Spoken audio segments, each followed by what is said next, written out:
Okay, now in this first lesson of our dynamics section, we'll take some time to really just talk about a few important settings and some really important concepts and rules that you want to keep in mind whenever using dynamics in Maya.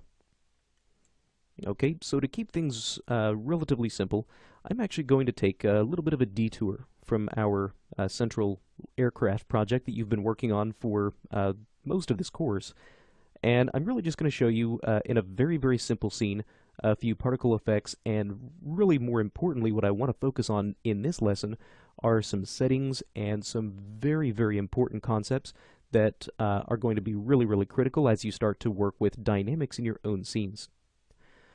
Okay, so let's start by just first applying some very, very simple particles to this sword. I'll go ahead and just make a very simple scene where we have sort of a fire on the blade of the sword. Now Maya actually has a few pre-built particle and dynamics effects. So to access these, let's first make sure that we are in the dynamics module. This is going to house a lot of the menus where we are going to start using a lot of our dynamics effects. For the beginning part of this lesson, we're just going to really focus on these effects. Now these effects are really just sort of what you could think of as templates. These are kind of a one-click solution for a lot of different particle behaviors. So let's start by just clicking on the surface that we actually want this fire to emit from. Let's go to Effects and Create Fire. Okay, doesn't really look like much has happened. The thing to keep in mind with dynamics is that they're very closely tied to your timeline. So dynamics usually refers to something that's going to happen during animation. So now, if I just simply come in and play back through my timeline, you can see that we do have some flames, or some at least particles that are coming off of this piece of geometry. Now at the moment, as I play this back, you can see it's not really behaving like fire. This is moving way, way too fast. This really doesn't have anything to do with the particles. It really has more to do with my animation settings. So if we click on this animation box right down in here, this will take us to the animation preferences. Specifically, what we need to look for is found inside this time slider. And we have this max playback speed. Right now we have this set to play every frame, which is fine. But at the moment, the max playback speed is set to free, which means as fast as our graphics card can play this, or as fast as our system can play this, it's going to try to do that, which is why these particles just seem like they're moving pretty much at the speed of light. So let's go ahead and bump this down. Let's switch this to something like real-time 24 frames per second. So that way it should play these back now in a real time. There we go. That looks much better. Now looking at these particles, these really don't look the way that you would expect in the viewport. This really doesn't look at all like you would expect to see from a flame. But the important thing to keep in mind is that the particle look, as far as the viewport goes, is really not at all an accurate representation of what you're going to see at render time. So when it comes to using dynamics, we have to focus and rely a little bit more on our renderer.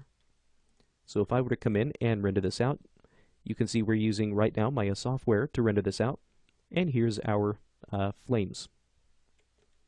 Okay, so when it comes to working with particles, your renderer becomes a very, very important part of the equation.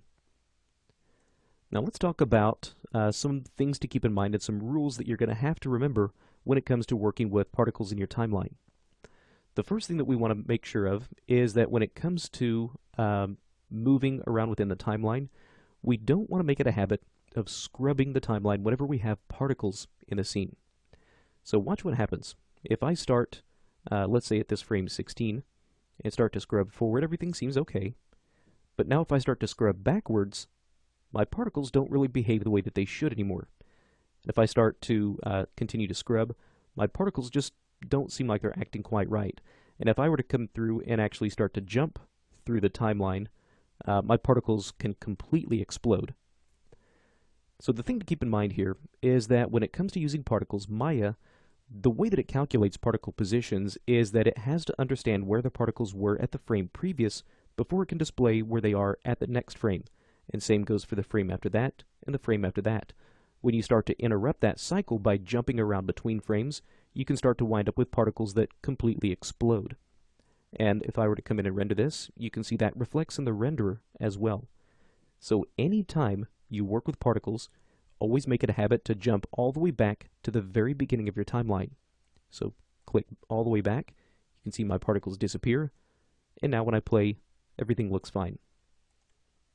And really the thing that you have to remember is that when it comes to seeing the effects of your particles are not going to update if your timeline isn't moving. So if I were to grab, let's say, a part of this sword, grab this little grip down here, this handle, press the up arrow key on my keyboard to grab this whole group, switch to my move tool, and I'll pull this sword over. You'll notice that these particles don't follow the sword, and that's completely normal. Again, these particles will never update as long as the timeline isn't moving. And you can see this, again, if I were to come in and render that, you can see my particles remain at their original position. However, as soon as I start to play this back again, the particles will update with their new and proper position. So always keep in mind that as you are starting to work with your particles, don't trust necessarily what you see in the viewport. As you're starting to play with these particles and adjust their settings, try to rely more on the animation. So as you start to adjust these particles, make sure that you're playing them back so that you can actually see their effect.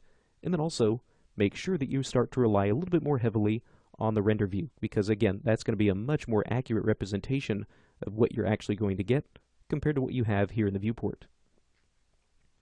Now, when it comes to removing your particles, this can be done in a couple of different ways. The method that I find is easiest is to jump into something like your outliner. So the outliner is the same area where Delano was showing us some of the rigging stuff in Maya whenever we start to set up our controls. This is also where we can start to find things like our particles. You can see whenever we use these pre-built effects that Maya also starts to add in things like gravity, air resistance, and things like that. So to remove these particles, it's just as simple as selecting them in the outliner and deleting those out of my scene. And what we should see now is once we play this through, we have no more particles. Okay, so that's a look at just some of the basic things that you'll really need to keep in mind as you start to work with particles and other dynamics effects in your scene, making sure that we rely on the timeline, relying on the render, and making sure that we don't ever get in the habit of scrubbing back and forth between our timeline to see our particles, because that will completely destroy our particle behavior. So now that we have these really basic concepts under our belt, in our next lesson we'll jump back to the aircraft project and start to take a more in-depth look at the process of setting up and controlling particle dynamics.